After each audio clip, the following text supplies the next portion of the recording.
stop!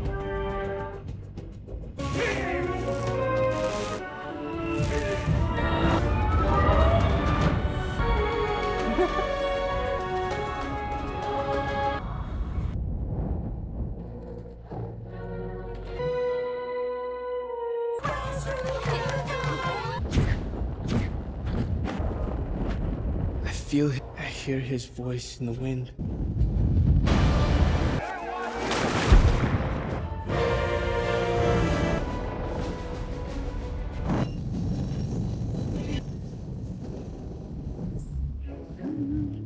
Okay, boys, let's make some something. Is this group in here? Hang on.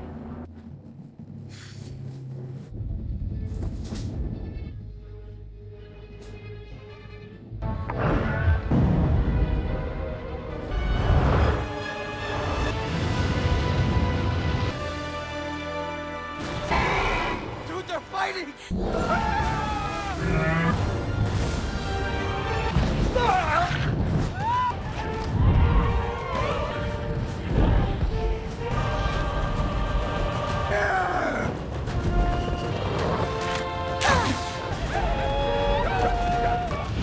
Man your weapons!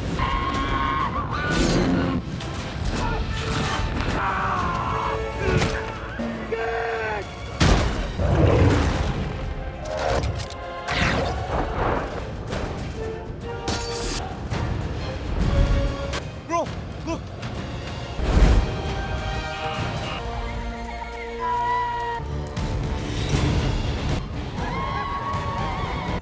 They're friendlies, the IFF bat.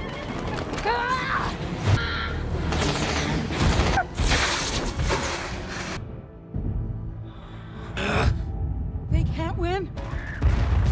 Stop her! Get Please. Duke.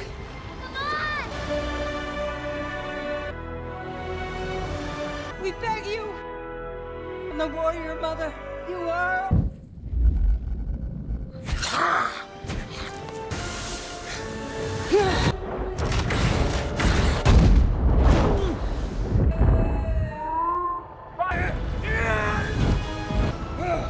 Flank out, box him.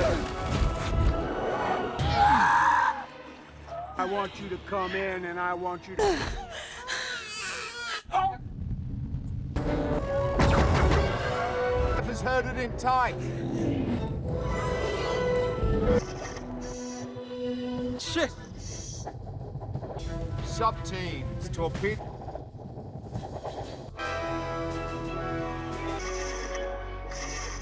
Hold fire for what? We gotta see.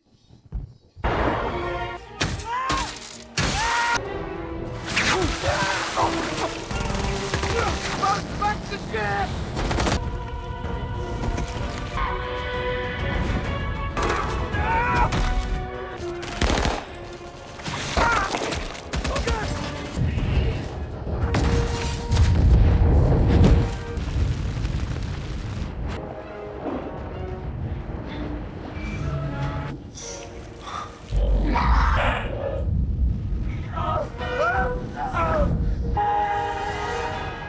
I need power. Get me back up. Abandoned.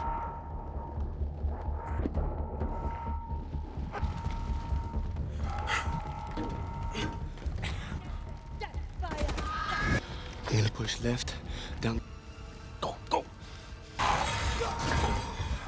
It's a spider. I'm here.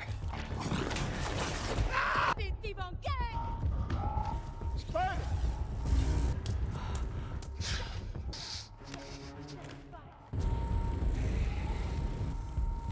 That can happen. Everybody goes home.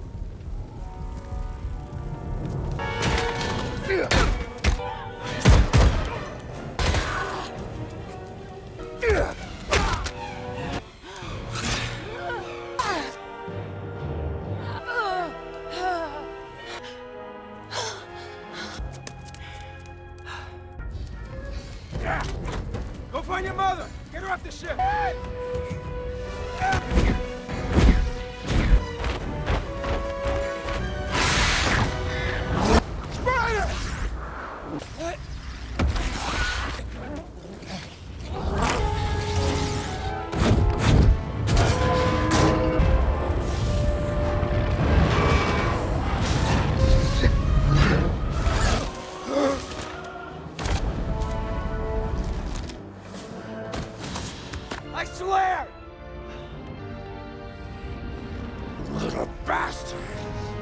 Get out of here. Go on.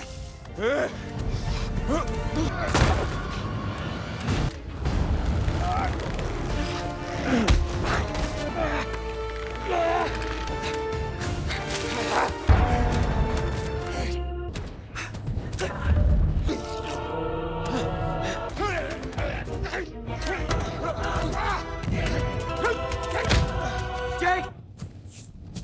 Stop! Pull me up!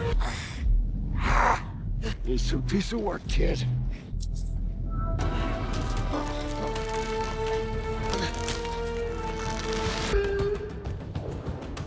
Yeah, Viacon, you're the man!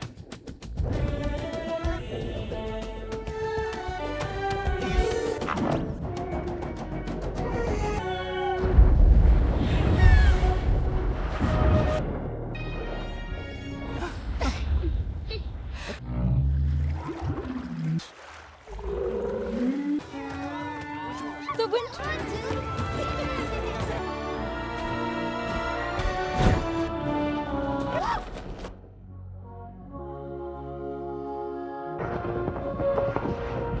Uncle Raiders, weapons up. Sully! Weapons up. Jerry!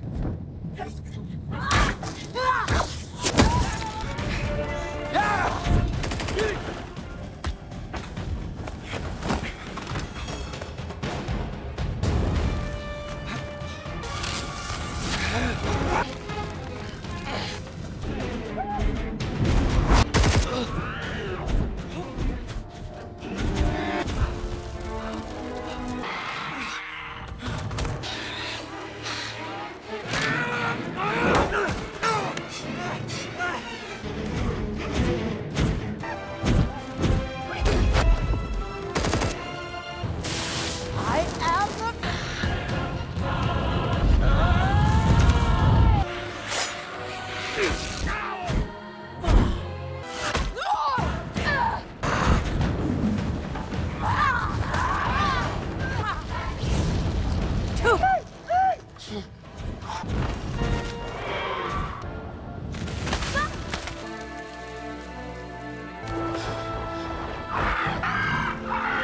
Guys, it's the... Hold on, Lord!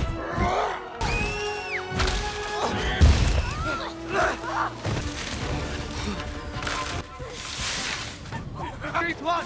This way! Come on!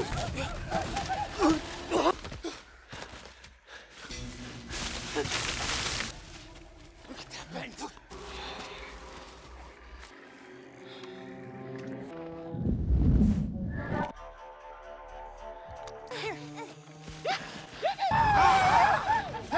Way! Go, go! Come on, this way! Hurry, Go. swim! Okay. What his dad always says. That's right. Sully's never kidding.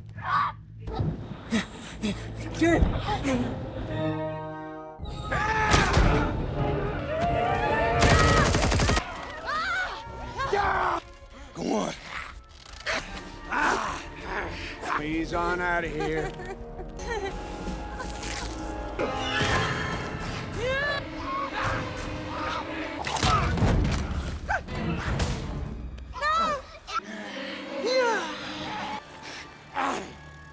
Skyman.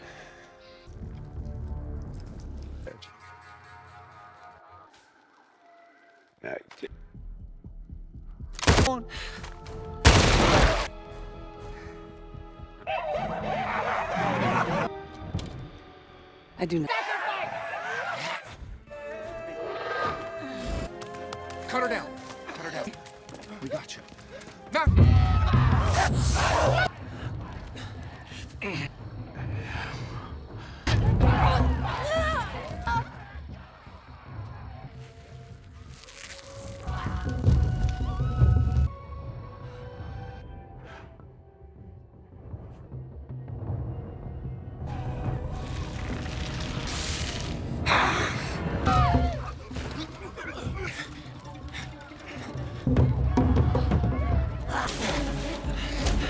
Move it!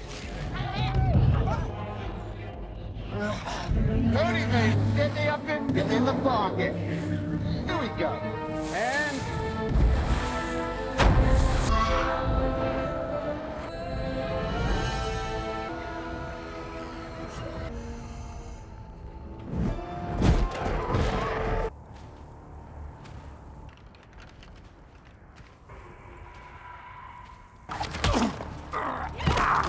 everything, don't you? You take me to your...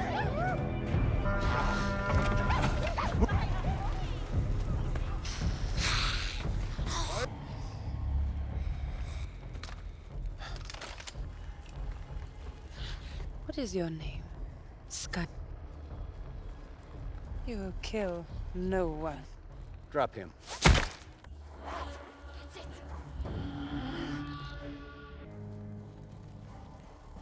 Your next cupcake. Come.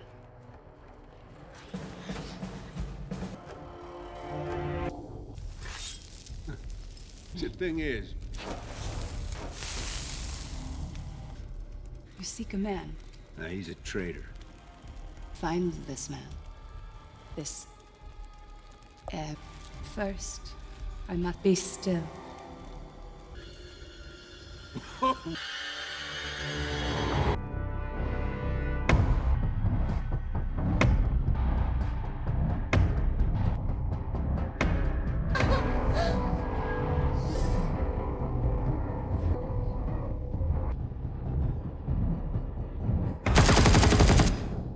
also say, if you see the deep one...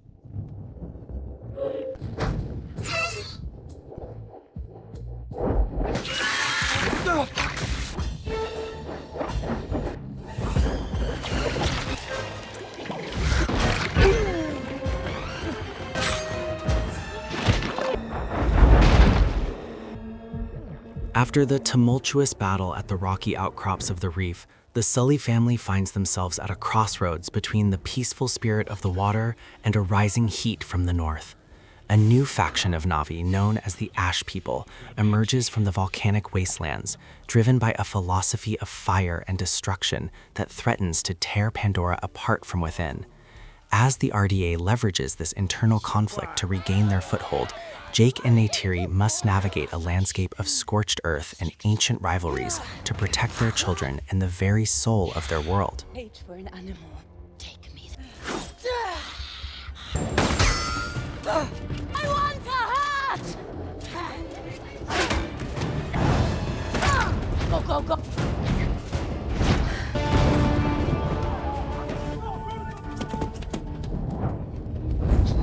Ow, I have a situation. No, I have a situation. Light her up!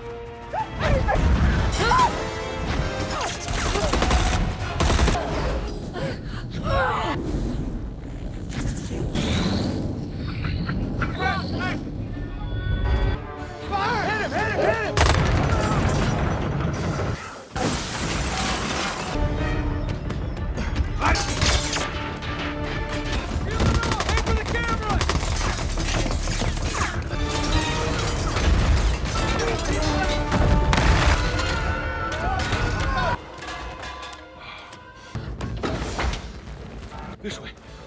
No, this way. Come on. Hey, Shut up. It's Neytiri. Come on.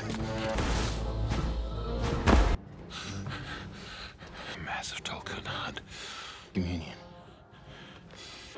Come on. Let's go.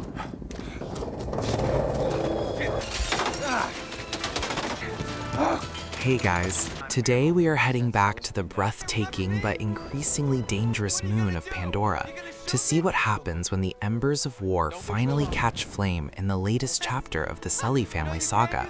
Before you head off, if you're enjoying the kind of content I make, please consider liking and subscribing. No pressure, but it truly helps me keep the action coming.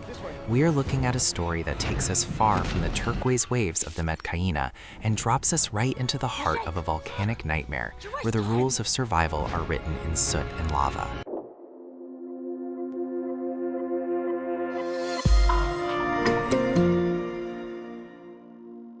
The story begins in the heavy, salt-laden air of the reef, where the grieving Sully family is trying to find some semblance of peace after the loss of their eldest son. The sound of the ocean is a constant rhythmic thrum, a low bass note that echoes the heartbeat of the world. But for Jake Sully, the silence between the waves is where the worry grows. He spends his days watching his children, especially Kiri, who seems more attuned to the heartbeat of the planet than ever before. You can almost hear the soft hum of the spirit tree underwater, that ethereal choir of glowing fibers that connects every living thing. But there is a new discord in the melody. Curie describes it as a sharpening heat, a crackle in the back of her mind that smells like burning ozone and dry earth. This is our first hint that Pandora is a lot bigger and a lot less friendly than the bioluminescent forests we have grown to love. While the forest was green and the ocean was blue, we are about to learn that there is a lot of gray and red waiting in the wings. Deep in the northern territories, where the tectonic plates of Pandora grind against each other with the metallic groan of shifting mountains, a new biome reveals itself. This is not the lush garden of the Omaticaya. It is a land of obsidian spires and rivers of liquid rock that hiss as they meet the stagnant air. The sound design here is incredible, shifting from the splash of water to the crunch of volcanic glass underfoot. Every step the characters take sounds like breaking 1,000 tiny mirrors. The air is thick with the smell of sulfur and the constant low-grade roar of distant eruptions. It turns out that the RDA has not been idle while Jake was playing house in the reef. They have established a new base of operations called Bridgehead North, a brutalist sprawl of steel and concrete that looks like a giant mosquito trying to suck the heat right out of the planet. They are after more than just rocks now. They want the geothermal energy that powers this volcanic region, and they are willing to make deals with anyone to get it. Enter the Varang, the leaders of the Ash people. These are not your average friendly neighborhood Na'vi who want to hug trees and sing songs. The Ash people are lean, their skin a darker, more muted shade of charcoal blue, and they cover themselves in white ash and red clay that makes them look like ghosts moving through the smoke. Their society is built on the concept of fire being the ultimate cleanser. They do not see Awa as a nurturing mother, but as a harsh judge who uses the volcano to wipe away the weak. The world building here is fascinating because it shows how different environments shape different religions and cultures on the same planet. While the Omaticaya bond with banshees to fly through the floating mountains, the Ash people bond with creatures called drakons. These are heavy, armored flyers with wings like scorched leather and breath that smells like a chimney fire. The sound of a drakon taking flight is not a graceful whoosh, but a heavy, rhythmic thud that vibrates in your chest. Jake Sully eventually gets word of this new threat when a group of Metcaina scouts fails to return from a northern patrol. He knows he cannot just hide in the water forever. The RDA is like that one persistent neighbor who keeps trying to build a fence on your lawn, except the fence is made of autonomous killing machines, and the neighbor is a resurrected colonel with a serious grudge. Speaking of the colonel, Miles Quaritch is back and looking more frustrated than ever that he is still blue. He is leading the outreach program to the Ash people, trying to convince them that the Forest clans and the Sea clans have grown soft and have forgotten the true power of Pandora.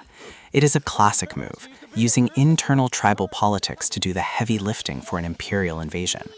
Quaritch is actually starting to get good at the whole Na'vi thing, which is honestly kind of terrifying. He handles his bow with the same clinical precision he used to handle a rifle, and the way he mimics the Ash people's guttural dialect shows just how much of a quick learner he is when spite is the primary motivator. The transition from the sea to the volcanic plains is a sensory overload. We go from the bright, saturated colors of the coral reefs to a world of high contrast. The black sand of the volcanic beaches meets the dull red of the lava flows, and the only light comes from the glowing vents in the earth. The sound of the wind here is different too. It whistles through the porous rock like a flute, creating a haunting, discordant music that never stops. When Jake, Neytiri, and the remaining children arrive at the edge of the Ash territory, they are met with a wall of heat that feels like a physical punch. Neytiri is immediately skeptical.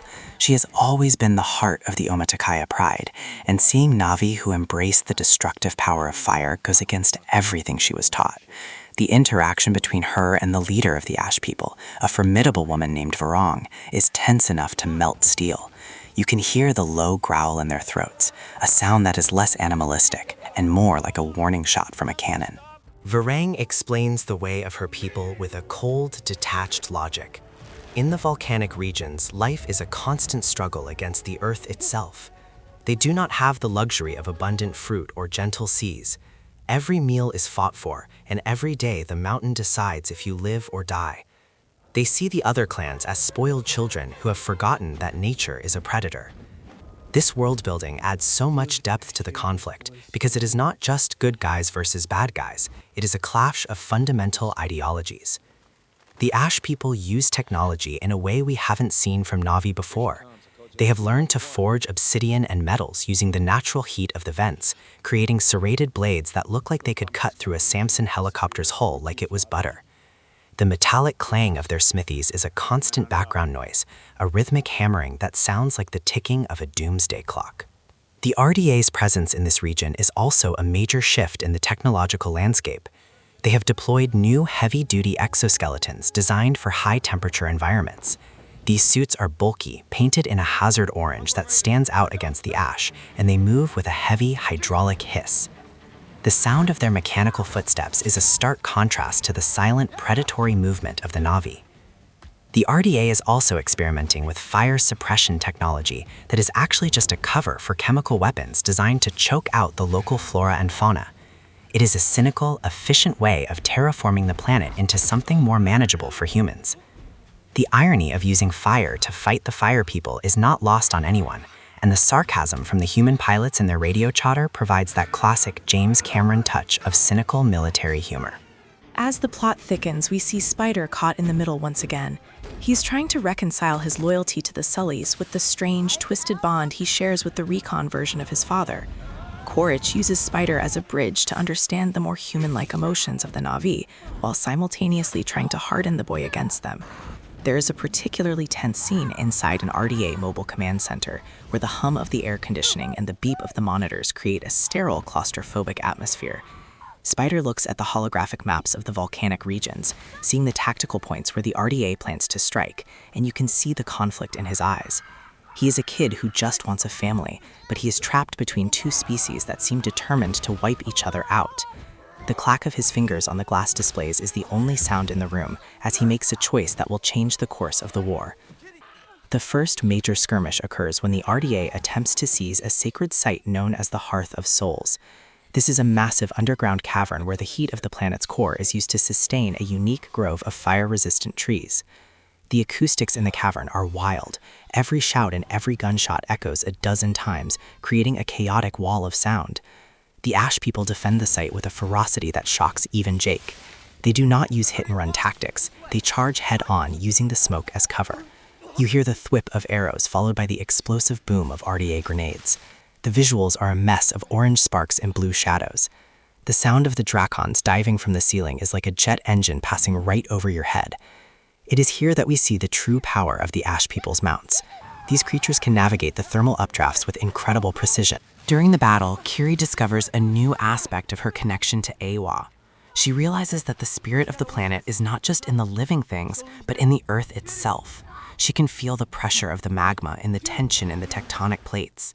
When she focuses, the ground begins to vibrate, a low-frequency hum that you can feel in your teeth. It is a terrifying display of power that blurs the line between a girl and a goddess. The RDA soldiers are terrified as the very floor they are standing on begins to ripple like water. This is world building at its finest, expanding the magic of Pandora into something more elemental and primal. It is not just about connecting to a horse or a bird anymore. It is about being the voice of a literal planet that is tired of being poked and prodded by industrial needles. After the battle at the Hearth, the Sully family is forced to regroup. They are now effectively refugees among the Ash people who are not exactly welcoming hosts. The tension in the camp is palpable. You hear the crackle of the campfires and the low murmurs of the warriors as they sharpen their obsidian spears. Jake tries to integrate, but he is constantly reminded that he is a dreamwalker and an outsider. The sarcasm from the Ash warriors is biting. They mock his dependence on his bow and his lack of understanding of the burning path. Jake, being the grizzled veteran he is, just takes it in stride, but you can see the toll it is taking on him. He is a man who has lost his home twice over and is now fighting for a third one that doesn't even want him there. One of the more lighthearted moments, if you can call it that, involves Tuck trying to befriend a juvenile Drakon. The creature is basically a flying pit bull with a bad attitude and a tendency to sneeze sparks. The sound of its high-pitched chirps and the sizzle of the ground when it breathes is a nice break from the heavy drama.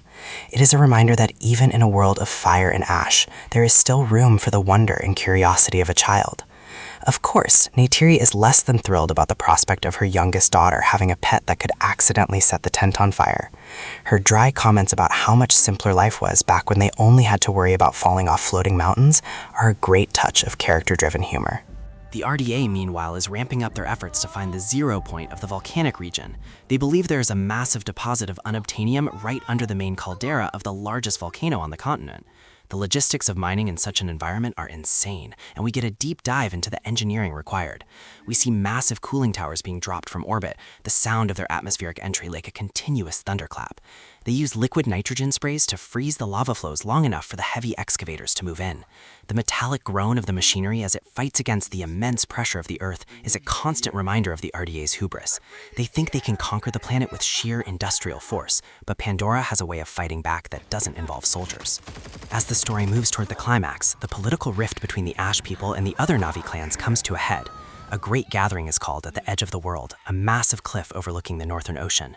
Representatives from the Omaticaya and the Metcaina arrive, and the visual contrast is stunning. You have the forest people in their greens and browns, the sea people in their vibrant teals, and the ash people in their stark grays and reds. The sound of the wind at the cliff's edge is deafening, a roar that forces everyone to shout. The debate is heated, literally and figuratively. Varang argues that the only way to save Pandora is to burn the human presence off the face of the moon, even if it means destroying parts of the forest in the process. Jake argues for a more surgical approach, fearing that a total war will leave them with nothing to live for. The clashing of their ideologies is the real core of the movie. It is a question of how much you are willing to sacrifice to win. While the adults are arguing, Loak and Cyrea have their own subplot. They are the bridge between the different cultures, showing that the youth of Pandora are more willing to cooperate than their parents. Their relationship has grown into something deeply resonant, a quiet anchor in the middle of the storm. The sound of their whispered conversations against the backdrop of the crashing waves is a beautiful contrast to the shouting match happening above. They decide to go on a scouting mission to the RDA's main cooling facility, hoping to find a way to sabotage it without triggering a volcanic eruption that would wipe out the entire region. The sequence is pure tension. They move through the dark, the only sound being their rhythmic breathing and the hum of the RDA security drones. The ping of the sonar and the red glow of the laser grids create a high-tech haunted house vibe. The sabotage mission goes sideways when they encounter a new type of RDA unit, the Cinder Guards. These are elite soldiers in suits that are practically small tanks, equipped with flamethrowers and sonic cannons. The sound of the sonic cannon is a literal ear splitter, a high-frequency blast that disorients the Na'vi and shatters rock. Loak has to use everything he learned from both his father and the Metcaina to survive. The choreography of the fight is frantic. You have the fluid movement of the Na'vi dodging the heavy, clunky swings of the armored suits. The sound of an arrow hitting the reinforced glass of a cockpit is a sharp, unsatisfying tink, forcing them to get creative with their tactics. They eventually manage to blow one of the nitrogen lines, and the sound of the pressurized gas escaping is like 1,000 snakes hissing at once. The room flash freezes, and they barely make it out before the whole facility goes into lockdown. This act of sabotage is the spark that lights the powder keg. The RDA, realizing their window of opportunity is closing, launches an all-out assault on the Ash people's capital, a city built into the walls of an extinct volcano. This final battle is on a scale that makes the previous movies look like a backyard skirmish. We are talking hundreds of Dracons, thousands of warriors, and the entire might of the RDA's northern fleet. The sky is filled with the black smoke of burning fuel and the white streaks of missiles. The soundscape is a chaotic symphony of destruction. You have the deep percussive boom of the Valkyrie shuttles dropping their payloads, the high-pitched scream of the Banshees, and the guttural roar of the Dracons. It is a sensory overload that perfectly captures the terror and majesty of war on Pandora. Jake Sully leads the charge, but this time he is not just a general. He is a father fighting alongside his family. The coordination between the Sullys is a sight to behold. They move as a single unit, their years of training and survival manifesting in a lethal dance. Neytiri is a force of nature, her bow singing a deadly tune as she picks off RDA pilots from the back of her Banshee. The sound of her war cry is a chilling, beautiful melody that rises above the din of the battle. Kiri, meanwhile, is at the center of the volcanic crater, her hands pressed against the earth. She is not fighting with weapons, she's fighting with the planet itself. As the RDA's heavy bombers move in to level the city, she closes her eyes and the ground begins to heave. The sound of the magma rising is a low, terrifying growl that drowns everything else. The climax reaches a fever pitch when the volcano actually begins to erupt, but it is a controlled eruption, guided by Kiri's connection to the world.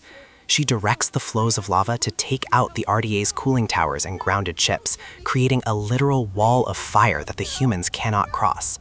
The visual of the glowing red rivers cutting through the industrial gray of the RDA base is iconic. The sound of the melting metal is a long, drawn-out groan, like a dying beast. Quaritch, in his customized recon suit, manages to intercept Jake for one final showdown. Their fight takes place on a narrowing bridge of obsidian over a river of lava. It is a brutal, personal confrontation. No guns, just knives and raw strength. The sound of their blades clashing is a sharp metallic ring that echoes through the cavern. Every punch and every kick is felt in the gut. The heat is so intense you can almost feel it coming off the screen. The fight ends not with a clean kill, but with a realization. Quaritch sees the power that Kiri is wielding and realizes that he is not just fighting a group of savages, he's fighting the planet itself, and that is a war he can never win. He retreats, not out of cowardice, but out of a new, grudging respect for the world he was sent to conquer.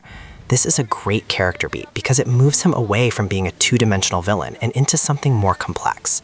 He is a soldier who finally understands the scale of the enemy. Jake lets him go, knowing that the immediate threat is neutralized and that he needs to get his family to— In the aftermath, the landscape is transformed. The RDA's northern presence is a smoking ruin, buried under layers of new rock. The Ash people, seeing the power of the combined clans and the strength of the Sully family, agree to a tentative peace. The sound of the world returning to a state of rest is a heavy, dusty silence. The falling ash looks like snow, covering the scars of the battle in a layer of gray. There is a sense of exhaustion, but also a glimmer of hope. The world building comes full circle as we see the Ash people and the Omatakia beginning to share their knowledge, realizing that fire and forest are both necessary for the balance of life. The sound of a new song being sung by the combined clans is a haunting, multi-layered harmony that signals a new era for Pandora. The movie ends with the Sully family standing on the edge of the newly formed landscape. They are battered, bruised, and mourning their losses, but they are still together. The sound of the wind has changed again, now carrying the scent of new growth and cooling stone. We see the first sprouts of green pushing through the cooling ash, a visual metaphor for the resilience of life. The camera pans out to show the vast, scarred, but beautiful face of Pandora, reminding us that this is a world that can never be truly tamed.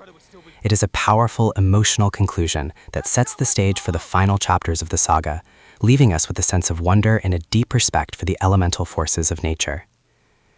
As the smoke clears over the charred remains of the volcanic plains, we are left to contemplate the fragile balance between destruction and rebirth. The journey of the Sully family reminds us that fire can either consume or forge something stronger than before. We see that home is not just a place of peace, but a commitment to protect the people who make life worth living. In the end, the light of Pandora does not just come from the plants or the spirits, but from the resilience of those who refuse to let their world turn to ash. This chapter of the Pandora saga shows us that the greatest threats often come from the parts of ourselves we are too afraid to acknowledge. By introducing the darker side of the Na'vi, the film forces us to question if peace is ever truly possible in such a divided world. It is a stunning visual and emotional achievement that leaves us wondering what else is hidden in the shadows. The story begins in the aftermath of the Great Sea Battle. The Metcaina reefs are still beautiful, but the air is thick with the scent of salt and the lingering metallic tang of human machinery. Jake Sully stands on the edge of a seawall, his yellow eyes tracking the horizon where the smoke from the sunken sea dragon still rises in thin, pathetic wisps.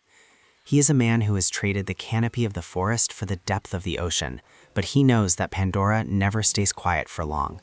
The world building here starts with the transition of the Sully family trying to find a permanent home. They have been through the ringer, and Neytiri is struggling with the loss of Neytiri, her grief a heavy, physical presence that seems to vibrate in the air around her. The sound of the waves hitting the rocks is a rhythmic throb, a heartbeat that reminds them they are alive, even if they feel broken. But then, rumors begin to drift in with the warm trade winds, stories of a region far to the north where the islands are not made of sand and coral, but of jagged obsidian and constant smoke. This is our first introduction to the volcanic biome, a place where the rules of Pandoran life are rewritten by the heat of the crust. Jake realizes that the RDA is not just licking its wounds, they are expanding. The humans have established a new foothold near the volcanic ranges, looking for minerals that can only be forged in the extreme pressures of the tectonic plates. This leads Jake, Neytiri, and their children on a journey away from the turquoise waters of the Metcaina toward a horizon that glows a dull, angry red at night. As they travel, we see the shift in the environment. The lush greens and blues of the reef fade into a desolate landscape of gray ash and blackened stone.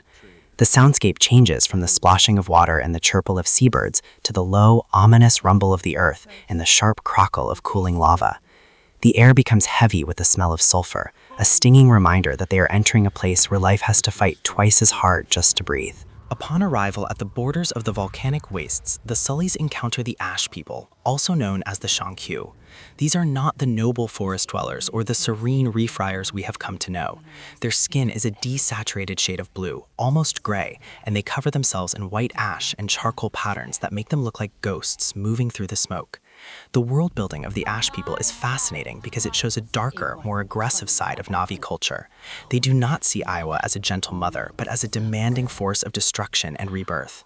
Their leader, Varang, is a warrior whose voice sounds like the grinding of stones. She does not welcome the Sullys with open arms. To her, Jake is a ghost of the forest who brings human wars to her doorstep. The interaction between the tribes is tense, filled with the sound of hissing breaths and the rhythmic tapping of obsidian spears against stone floors. The Ash People live in massive caverns carved into the sides of active volcanoes. The architecture is brutal and functional, a stark contrast to the organic, woven homes of the Omaticaya. You can hear the constant hiss of steam vents and the clinking of stone tools as they shape the volcanic glass into lethal weapons. They have domesticated a new type of creature, a fire-resistant version of the banshee that has leathery, soot-colored skin and glowing orange membranes. These creatures do not screech like the forest banshees, but let out a low, vibrating roar that echoes through the mountain passes. The Sully children, particularly Loak and Kiri, are fascinated and terrified by this new environment. Kiri feels a strange, distorted connection to Awa here. The spirit of the planet feels muffled by the layers of ash, or perhaps it is just more primal, more ancient. Meanwhile, the RDA has not been idle. General Ardmore has authorized the deployment of the Phoenix Project, a new initiative designed to combat the Na'vi in the harsh volcanic terrain. We see the introduction of the Cinder suits, specialized amp suits with heat-shielded plating and heavy-duty flamethrowers. The sound of these machines is a mechanical nightmare, the high-pitched whine of hydraulic pumps and the roar of ignited fuel. They are building a massive facility called the Forge, which sits right on top of a major magma vent. The world building here highlights the humans' desperate need for energy and resources, showing a disregard for the delicate balance of the volcanic ecosystem. The RDA soldiers are grumpy, sweating through their cooling vests and constantly cleaning ash out of their weapon systems. It is a gritty, industrial contrast to the primal power of the Ash People. Jake tries to negotiate a peace between the Metcaina and the Ash People, but Varang is uninterested in alliances. She believes the Na'vi should be strong enough to stand alone and sees the Sullys as a contamination. There is a scene where Jake must prove his strength in a ritual called the Trial of the Hearth. He has to navigate a maze of shifting lava flows and falling rocks while the Ash People watch from the heights, their rhythmic chanting creating a wall of sound that vibrates in Jake's chest. The tactile details are intense here, the heat blistering Jake's skin and the grit of the ash in his eyes. He barely survives, showing that his forest and sea skills do not easily translate to a world of fire. This creates a rift in the family as Neytiri grows increasingly wary of the Ash People's bloodthirsty nature. She sees them as a mirror to the humans, a tribe that has lost its way and forgotten the Song of Awa. As the RDA pushes further into the volcanic territory, they inadvertently trigger a series of seismic events. The world building extends to the geology of Pandora, showing how the moon reacts to the invasive drilling of the humans. The earth begins to moan, a sound that the Ash People interpret as Awa's anger. A massive eruption occurs, and the cinematography captures the terrifying beauty of fire fountains reaching into the darkened sky. The ashfall becomes so thick that it creates a localized winter, a gray blizzard where visibility is zero. This sets the stage for a major skirmish between the RDA Cinder suits and a combined force of the Sullys and a splinter group of the Ash People. The sound of the battle is a chaotic mix of the whirring of mechanical joints, the thud of explosive arrows, and the deafening cracks of the earth splitting open. During this chaos, Spider finds himself caught between his loyalty to the Sullys and his complicated feelings for his father, the resurrected Korich. Korich has also adapted to the volcanic environment, leading a team of recoms who have painted their skin in the same ash-gray patterns as the Shankyu to blend in. This psychological world-building shows how Korich is slowly becoming more like the people he is trying to destroy, even if he refuses to admit it. The confrontation between Jake and Korich in the middle of a collapsing lava tube is visceral. You can hear the metallic clang of their knives clashing and the roar of the fire surrounding them. It is a fight for survival where the environment is just as much an enemy as the person in front of them. Kiri plays a pivotal role in the middle of the film. She discovers a hidden grove deep within a dormant volcanic crater where a different kind of spirit tree grows. Its leaves are not bioluminescent white, but a glowing crystalline orange. The sound when she touches the tree is not the usual soft hum, but a sharp melodic chime, like wind blowing through glass.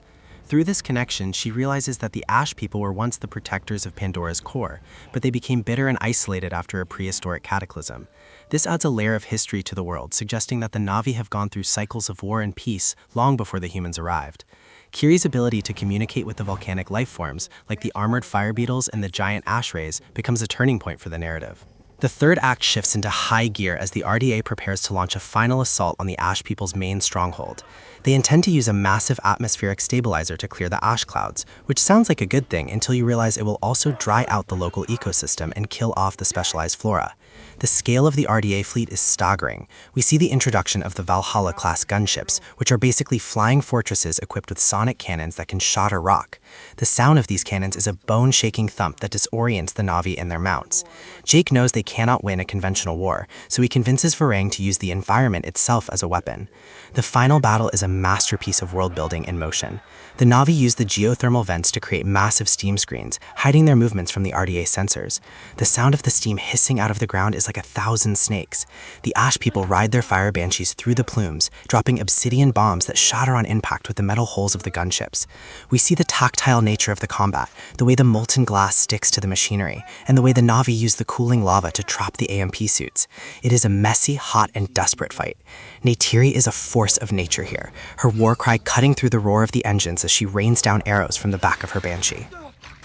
The climax occurs at the heart of the forge. Jake and a small team infiltrate the facility to sabotage the thermal regulators. The internal world of the RDA base is all cold steel and flickering red emergency lights, a stark contrast to the orange glow of the volcano outside. The sound of their footsteps on the metal grates is loud and echoing, ratcheting up the tension. They encounter a new type of guard, automated drones that move with a terrifying insect-like precision.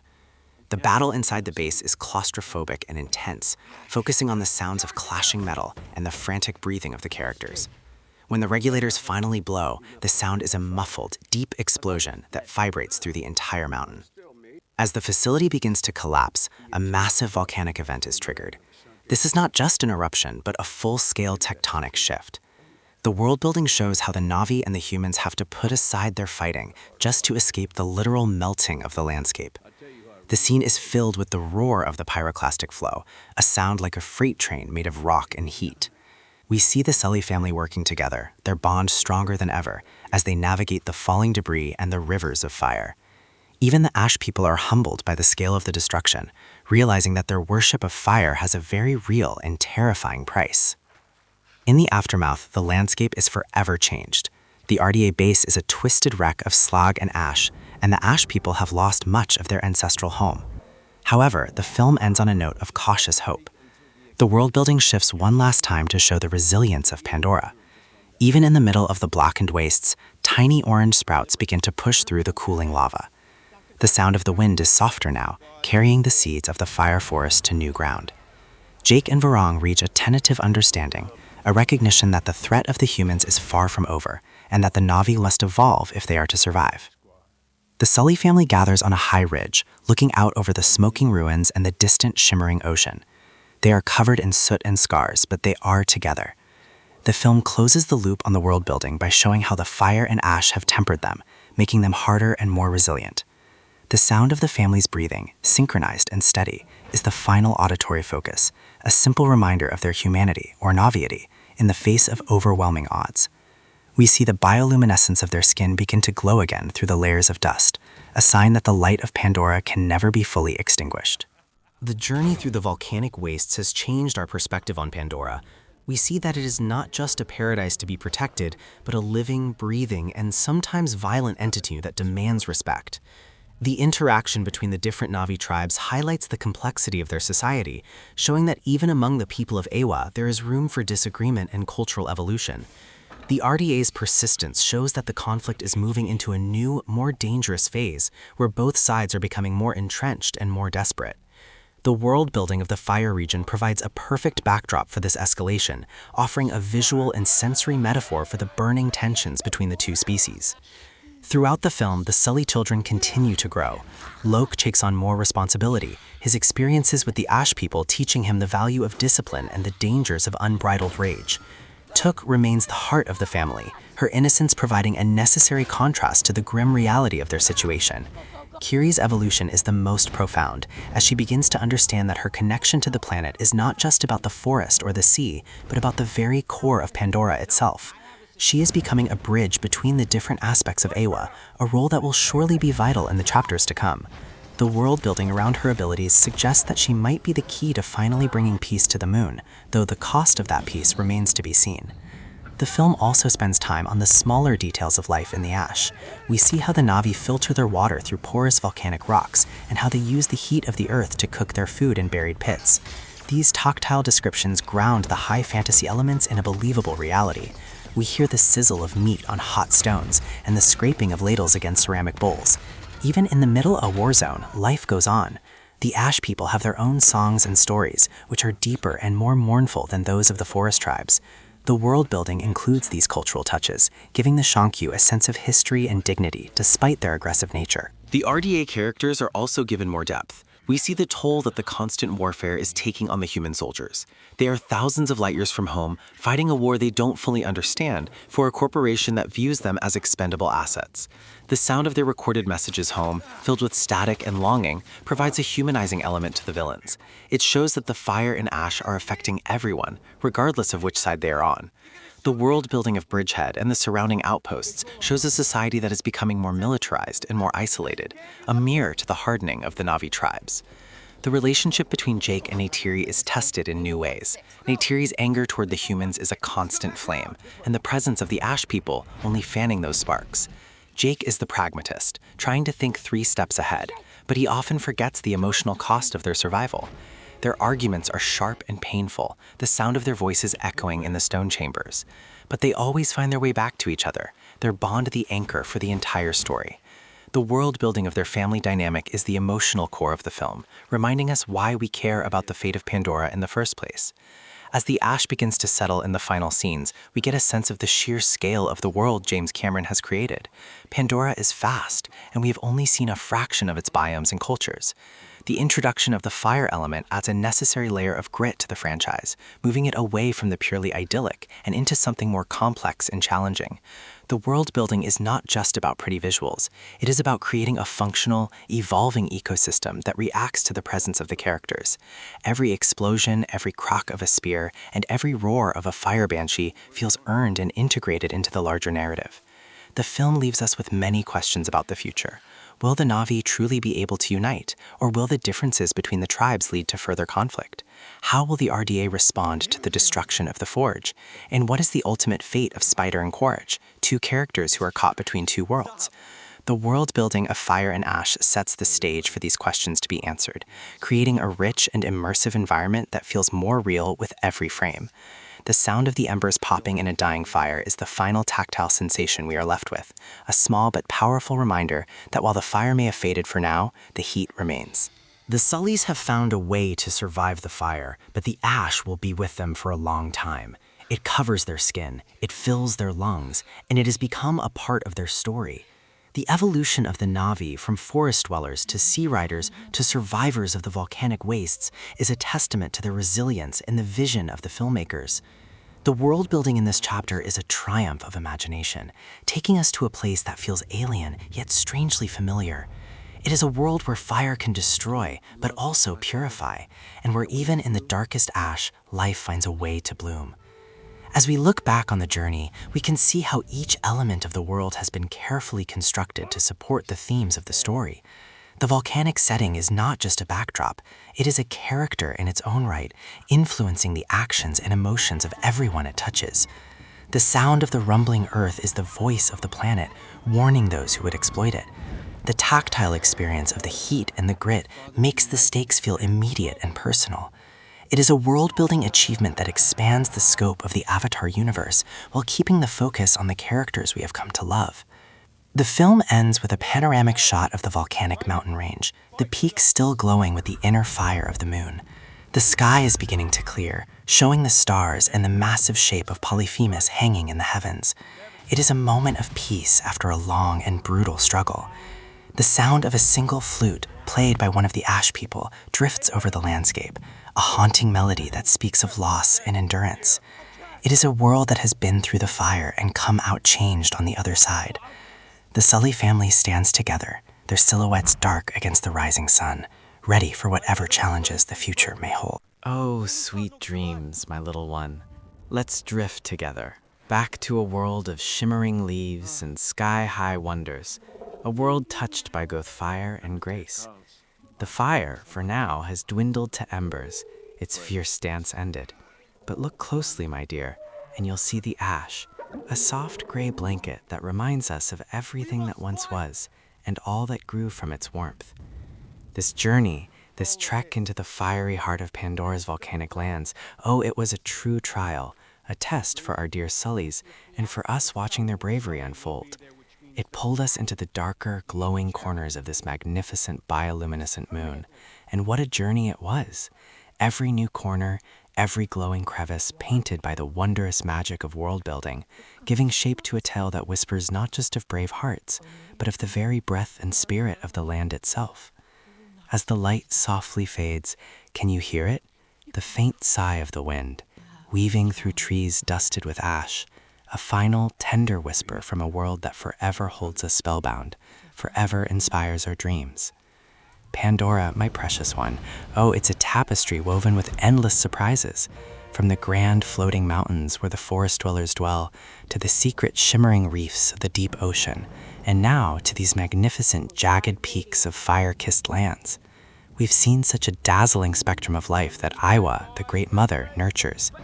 Each new place, each unique part of this moon, brings with it new adventures, new wondrous creatures, and fascinating cultures that gently unfold, deepening our understanding of this alien yet so familiar home.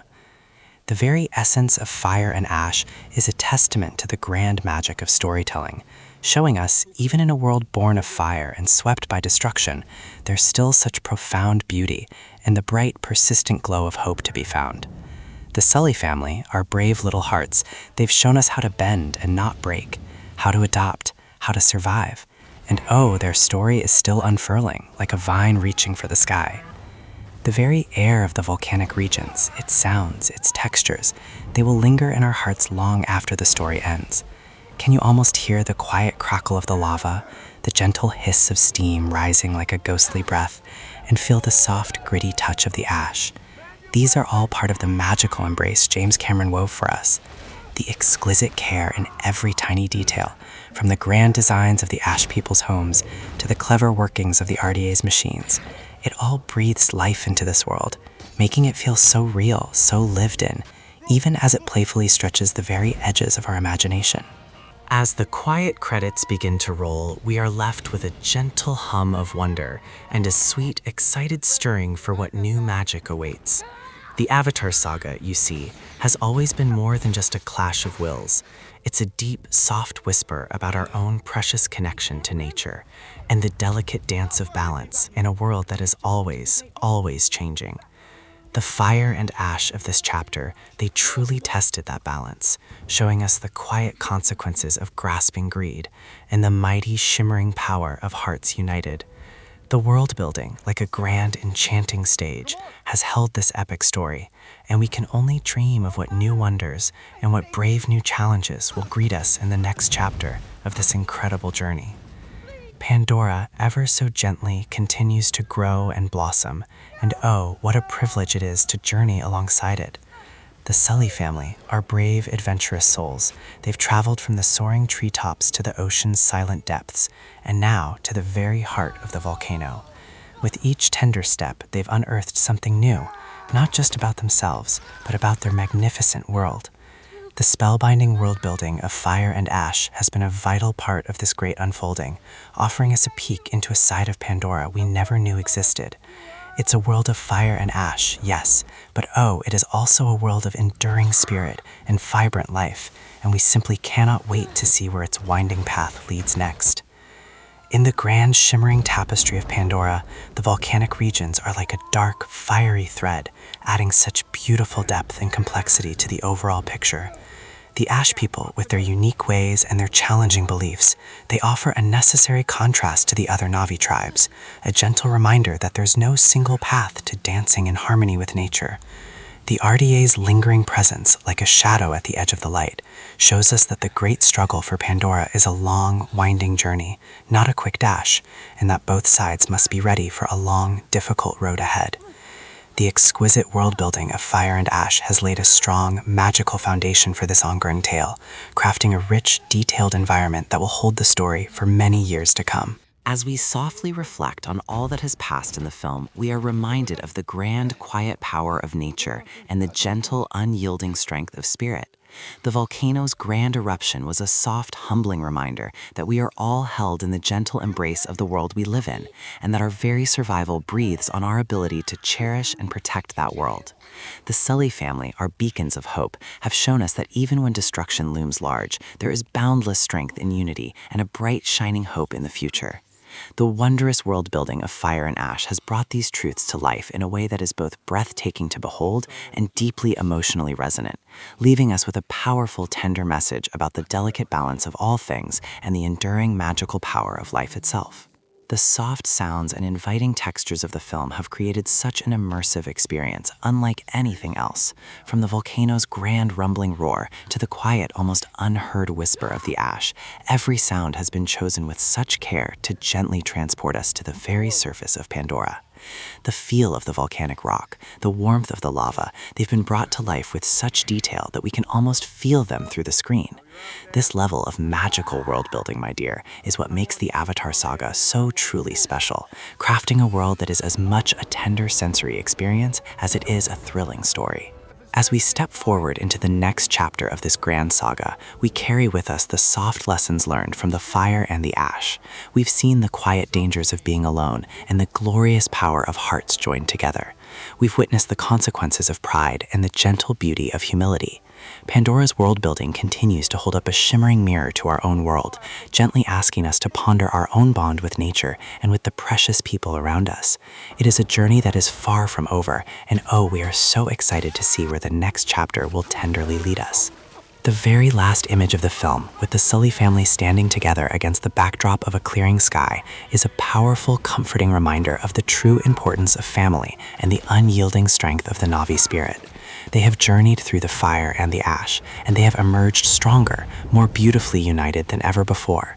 The wondrous world building of this chapter has been a vital thread in their journey, providing the gentle challenges they needed to grow and the rich environment they needed to truly blossom. As we softly bid farewell to the volcanic regions of Pandora for now, we know that the fire will continue to glow in the hearts of the characters and dance in the imaginations of us all. In the quiet embrace of the end, Avatar Fire and Ash is more than just a film. It is a gentle exploration of a world as complex and as breathtakingly beautiful as our own. The magnificent world building has been the sturdy, magical foundation of this exploration, providing a rich, detailed environment that breathes life into the entire story.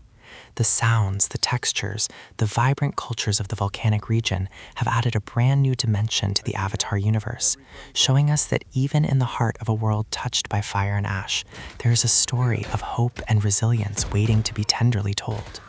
The Sully family's journey is a beautiful testament to the power of the spirit and the gentle importance of finding our own unique place in the world, no matter how challenging that world may sometimes seem.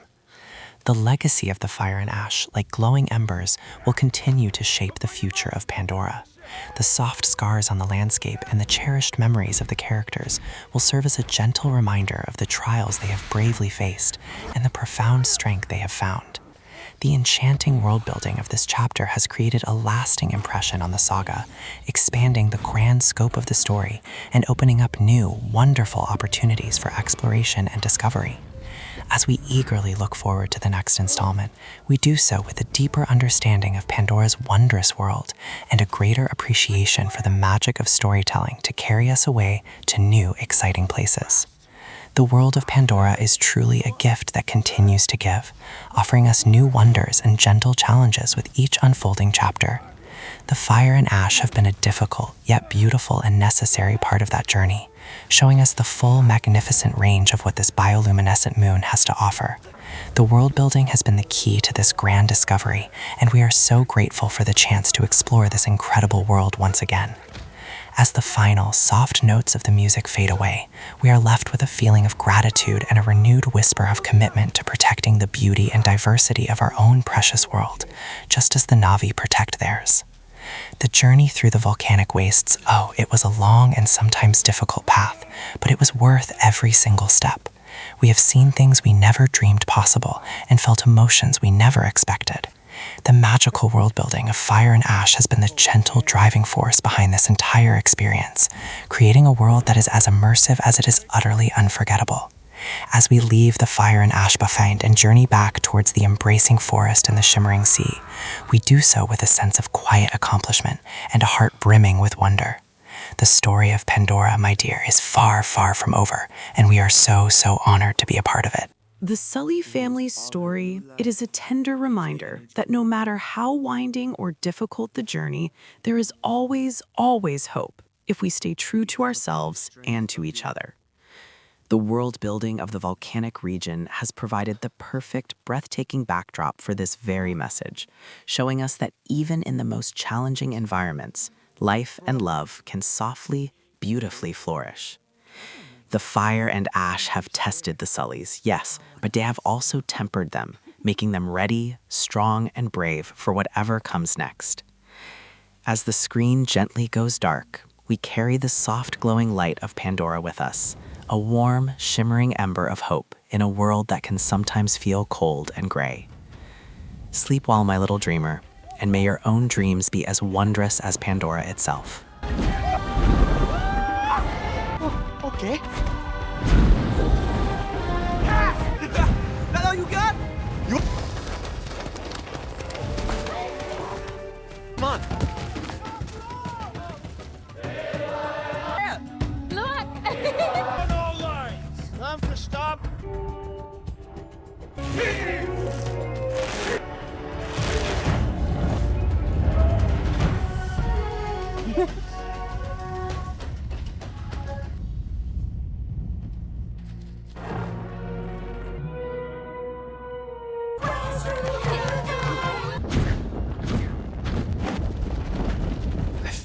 I hear his voice in the wind.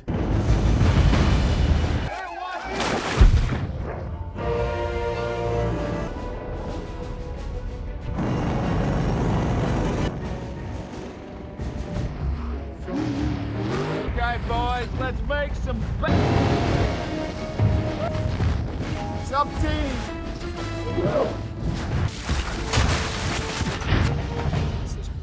See any hot? Hang on.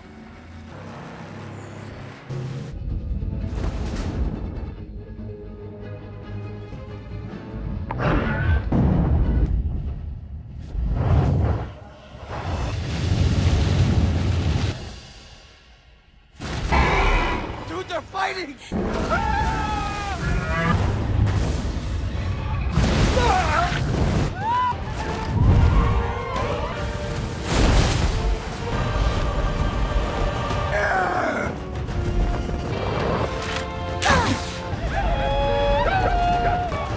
Man your weapons!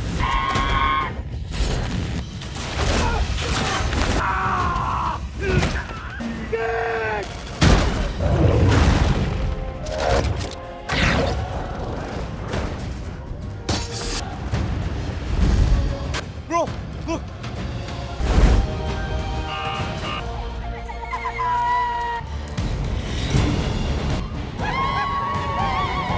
They're friendlies. They have IFF bat.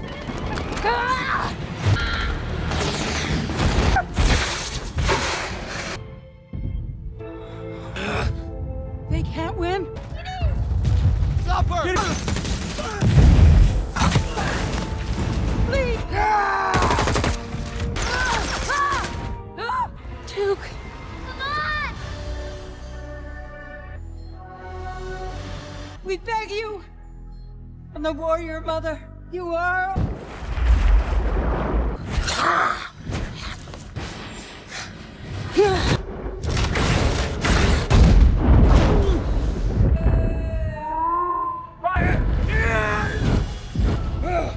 Flank out. Box him. I want you to come in and I want you to...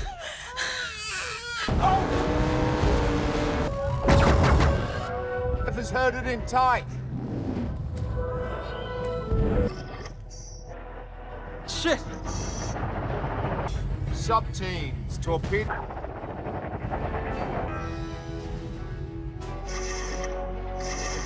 Hold fire for what? We gotta see.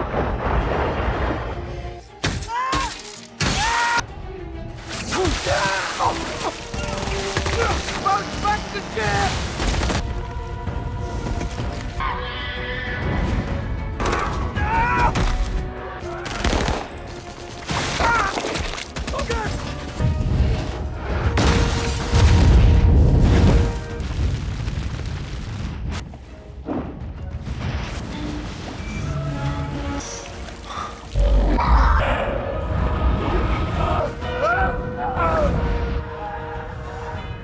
I need power. Get me back up.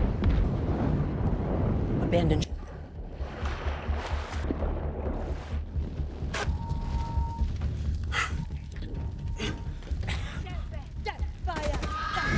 I'm gonna push left, down. Go, go! It's a spider. I'm here.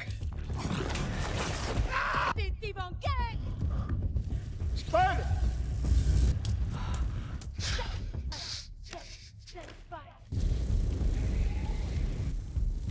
That can happen. Everybody goes home.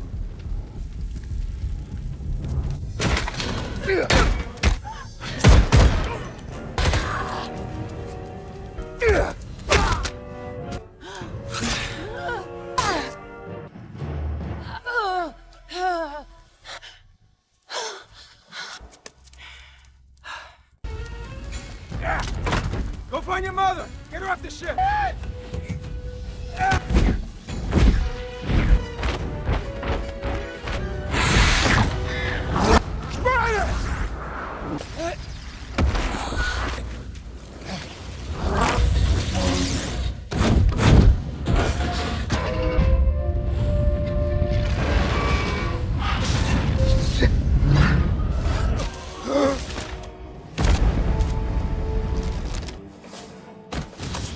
I swear! Little bastard! Get out of here! Go on!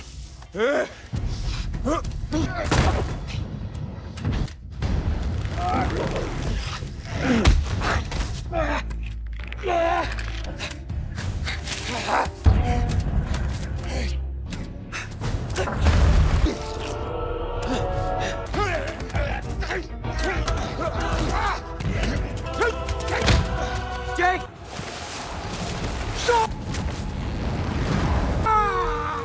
Pull me up! It's a piece of work, kid.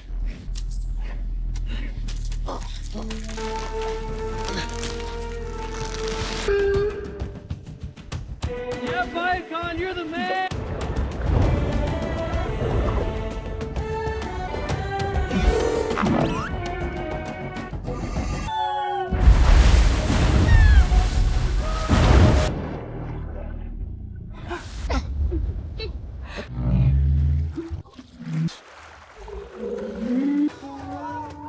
The winter.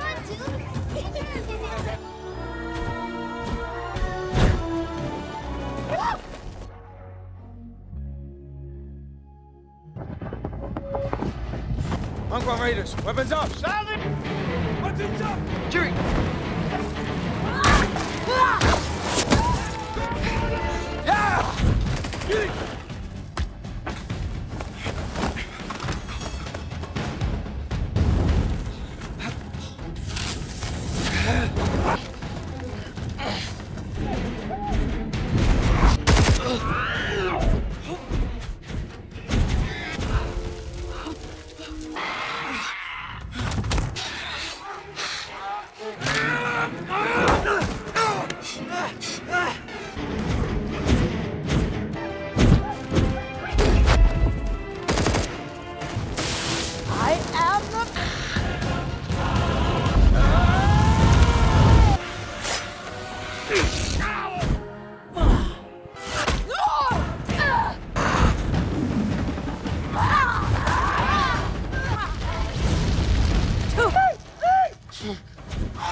Hold on, Lord!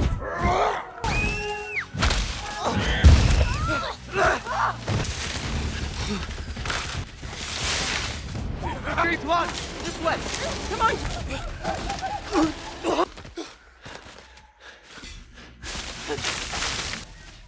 Look at that vent.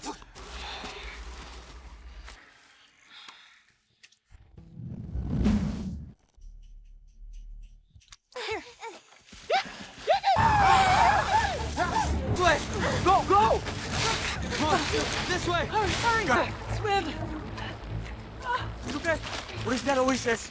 That's right. Sully's never kidding. Kid.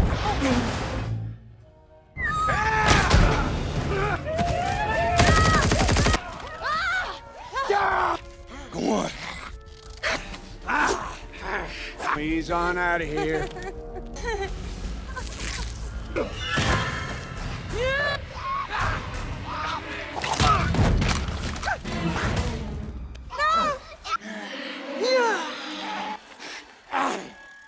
Skyman.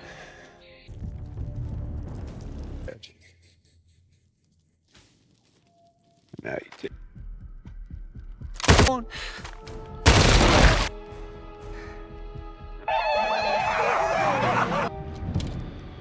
I do not. Cut her down. Cut her down. We got you. Now.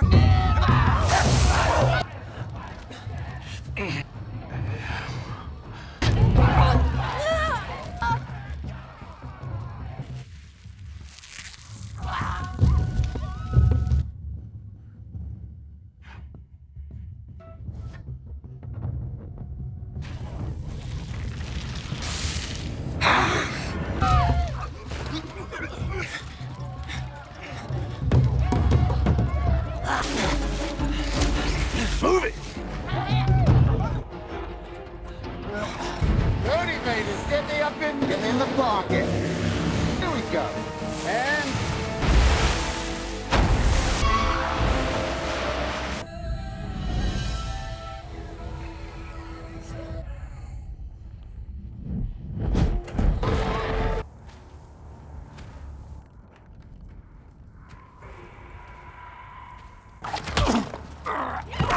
You remember me, don't you? You take me to you go.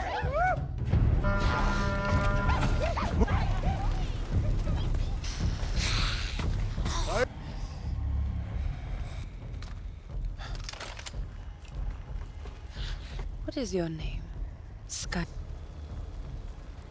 You will kill no one. Drop him.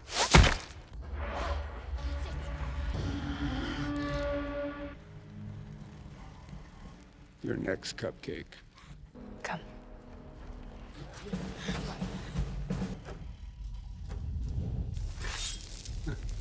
The thing is, You seek a man. he's a traitor. Find this man. This. First, I must be still.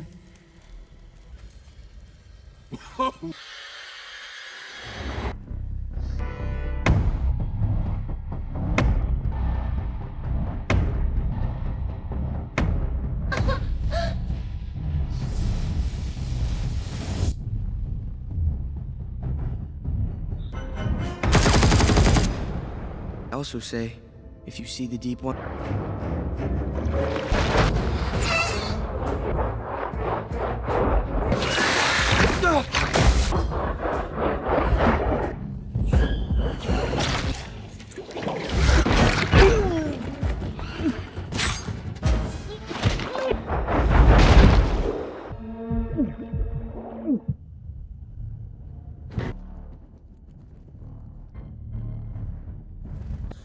Watch for me.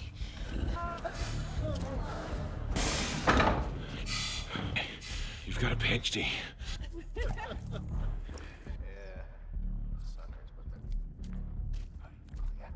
She wants me.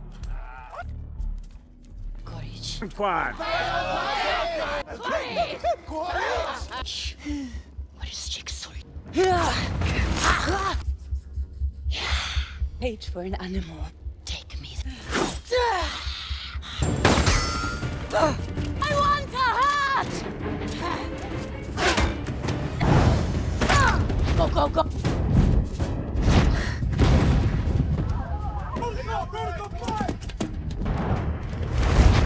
Ow, I have a situation. No, I have a situation. Light her up!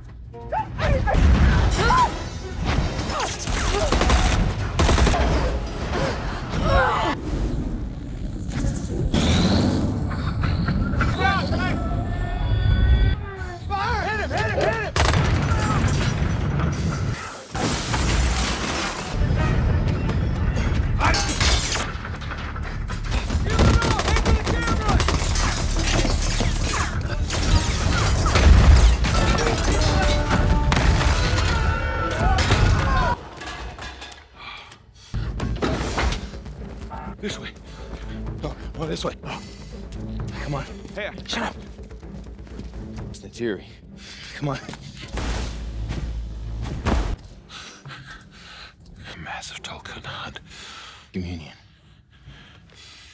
Come on. Let's go.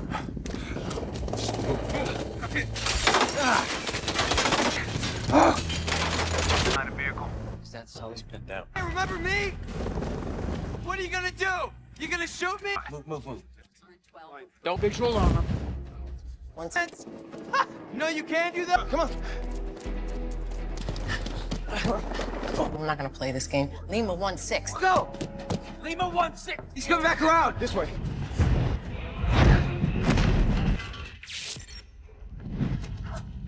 Jake! You waste time!